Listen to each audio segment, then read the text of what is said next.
अस्सलाम वालेकुम नाज़रीन किराम, आपको हमने बदर के हवाले से मैंने बताया था कि नबी अस्सलाम ने सहाबा से मशावरत की और अल्लाह ताला की तरफ से तसल्ली भी हो गई फरिश्तों के हवाले से कि वो आपकी नुसरत व मदद को आएंगे। तो उसके बाद जो मार्का हुआ था, जो लड़ाई हुई थी घमसान की, वो यहाँ पे हुई थी। लड़ाई के मतलब बताता चलूँ कि ये इसका नाम जो है ग़ज़वा बदर या अल बदर अल कुबरा यौम अल फ़ुरक़ान भी इसको कहा जाता है और इसका यौम अल क़िताल भी नाम है। तो इसमें मुसलमानों की जो तादाद थी वो 313 थी और मुसलमानों के पास 2 घुड़सवार थे और बाकी 70 ऊँट थे, जबकि इसके मुकाबले में कुफ़ार के पास जो है वो 1000 का लश्कर था उनका, और उनका घुड़सवार भी तकरीबन 200 थे और ऊँट भी जो है बहुत ज़्यादा थे।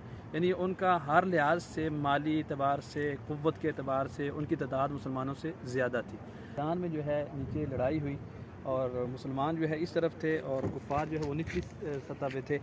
तो इस तरीके से उनके दरमियान जब लड़ाई हुई तो इसका नतीजा ये हुआ कि 70 काफिर जो है वो मारे गए, या उनको जहाँ फेंका गया उनको कुलैब बदर भी कहा जाता है, यानी बदर के कुत्ते।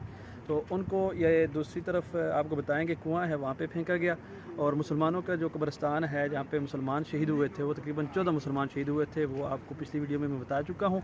और इसी तरह 70 काफिर जो है वो कैद भी हुए थे। तो इस जंग का जो ख़ात्मा हुआ था वो मुसलमानों की नुसरत और कुफ़ार की शिकस्त के साथ हुआ था।